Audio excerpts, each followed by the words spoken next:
Selamat pagi. Sesuai dengan mata kuliah manajemen risiko, di mana mahasiswa diberikan tugas untuk menjelaskan materi sesuai dengan materi yang pernah diberikan, mengulang dan juga menjelaskan yang akan diunduh pada YouTube. Maka saudara Rifan Ingunau akan membawakan materi yang berjudul metode penanganan risiko dengan pendekatan kuantitatif dengan submateri. Yang pertama adalah matriks kerugian. Yang kedua adalah metode kecemasan dan pemilihan asuransi. Selamat mengikuti. Selamat pagi, perkenalkan nama saya Rifan Soleman Alfredo Ingunau dari Prodi Manajemen, Fakultas Ekonomi, Universitas Persatuan Guru 1945 NTT. Pertama-tama, saya harap Anda semua dalam keadaan sehat dan bahagia saat menonton video saya ini. Di sini sesuai dengan yang telah disampaikan oleh Bapak Pembimbing mata kuliah manajemen risiko yaitu Bapak David Selan, saya ditugaskan untuk menyampaikan sedikit materi mengenai suatu risiko dapat ditangani oleh suatu perusahaan dengan menggunakan metode-metode penanganan risiko yang dibuat oleh pihak perusahaan yang terkena peril.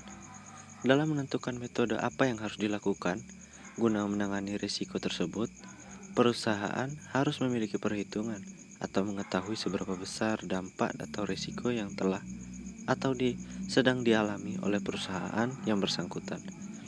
Untuk mengetahui hal tersebut, perusahaan yang bersangkutan dapat melakukan beberapa pendekatan agar dapat mengetahui seberapa besar risiko yang sedang dialami atau yang akan dialami, sebagai acuan atau dasar dalam mengambil suatu keputusan.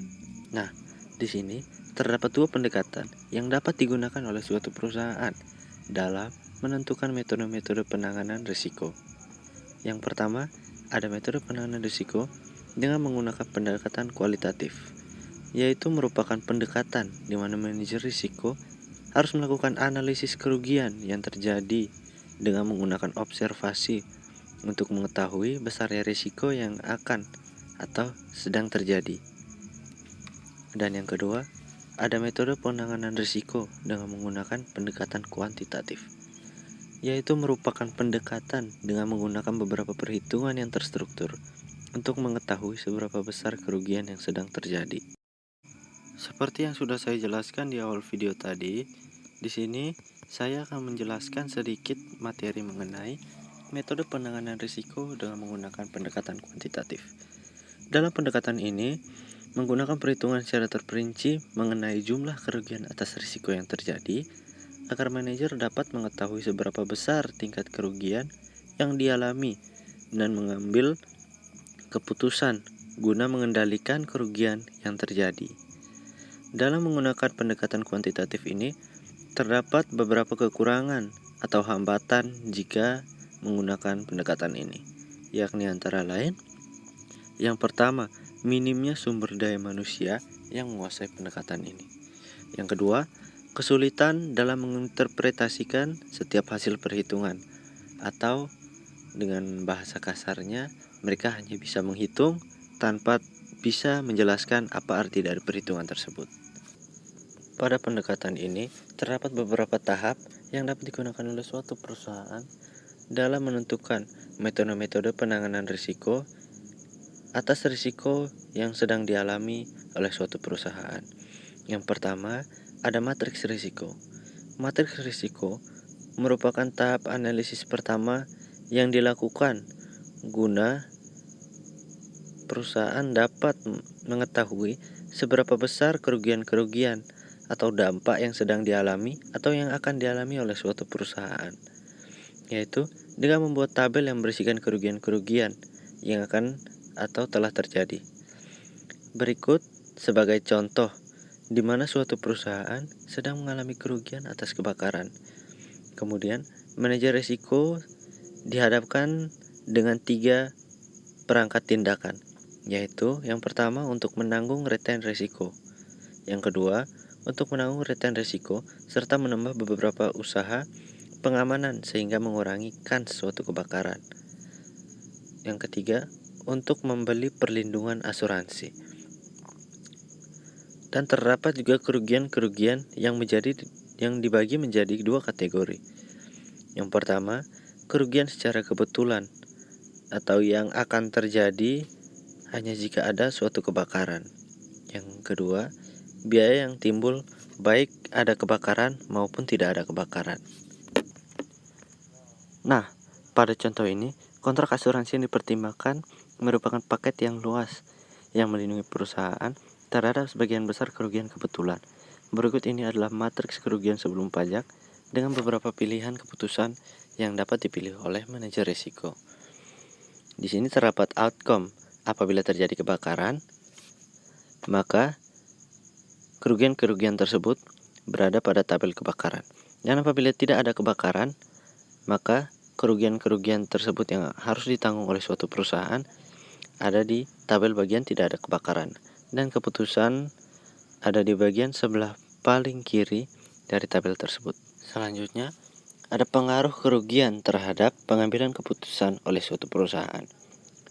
Dari tabel matriks sebelum pajak di atas, maka ditentukan bahwa apabila misalkan tarif pajak rata-rata 50%, maka pada kasus tersebut kerugian yang akan dipikul oleh perusahaan adalah 200 juta rupiah.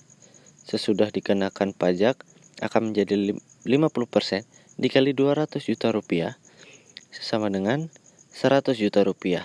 Biaya kredit akan menjadi 50% dikali 12 juta rupiah sama dengan 6 juta rupiah. Sehingga total kerugian sesudah pajak adalah 100 juta rupiah ditambah 600 juta rupiah, yaitu sebesar 106 juta rupiah.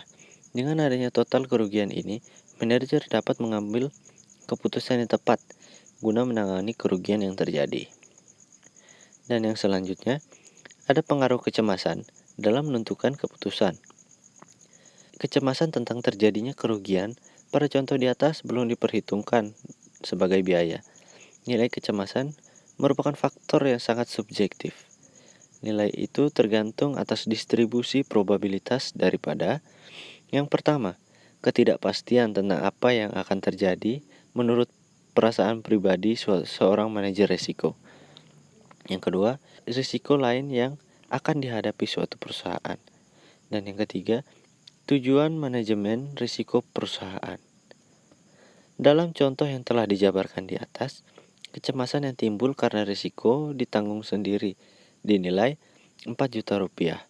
Kerugian potensialnya adalah 106 juta rupiah.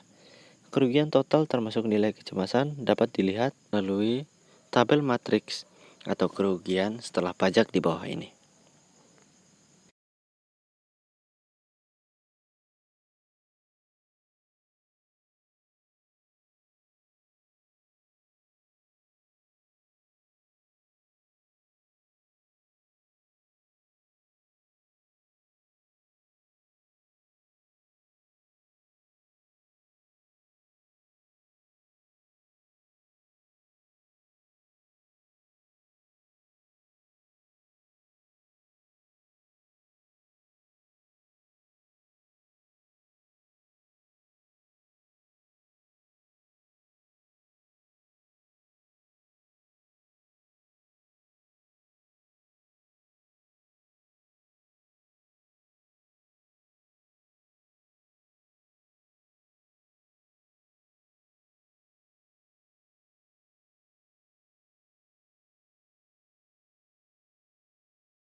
Berikutnya, ada metode kecemasan dan pembelian asuransi.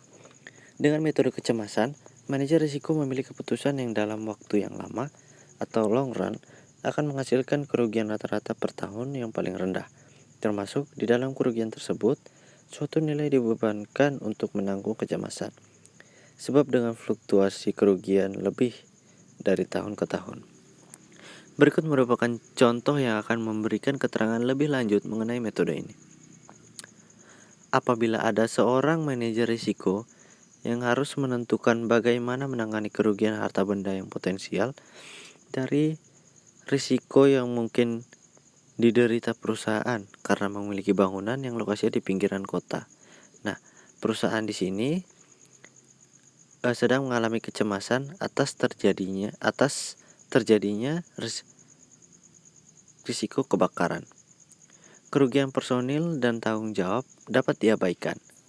Neraca perusahaan menunjukkan yang pertama aset adalah sebesar 500 juta, utang sebesar 300 juta, capital and retained earned sebesar 200 juta. Berdasarkan laporan operasi perusahaan tahun lalu, penjualannya adalah 400 juta. Pengeluaran adalah sebesar 350 juta dan pendapatan sebelum pajak yaitu 50 juta rupiah. Distribusi probabilitas dari kerugian selama tahun mendatang tergantung pada apakah sebuah sprinkler otomatis dipasang atau tidak di kedua kontribusi probabilitas. Terlihat pada tabel di bawah ini.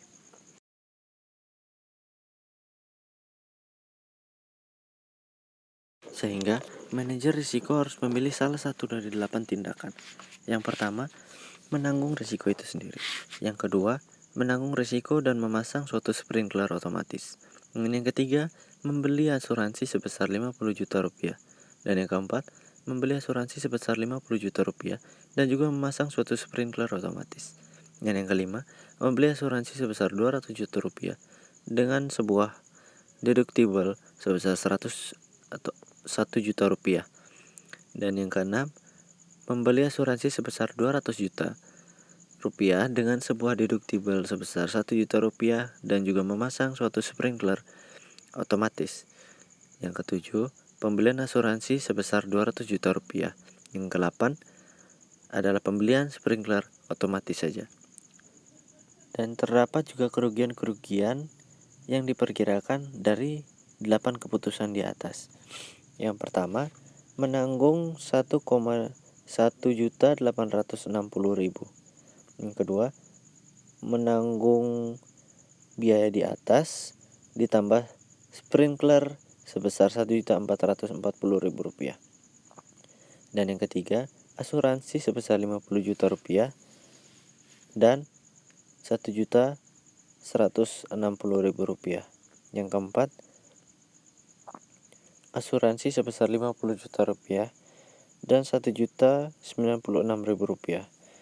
Yang kelima, asuransi sebesar 200 juta rupiah dan deductible sebesar 100.000 dan 980.000 rupiah.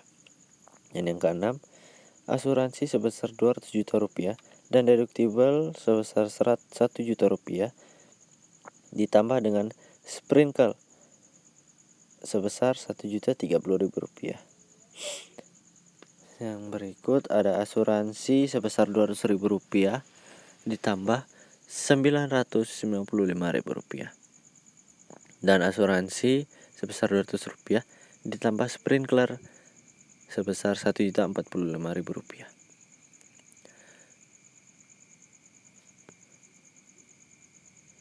Di sini sebagai contoh, perusahaan mengambil keputusan nomor 1, yaitu manajer risiko akan memilih untuk membayar sebagai tambahan pada kerugian harapan atau kerugian diperkirakan sebesar 860.000 rupiah untuk mengganti kerugian tahunan berkisar 50.000 sampai 124.50.000 rupiah.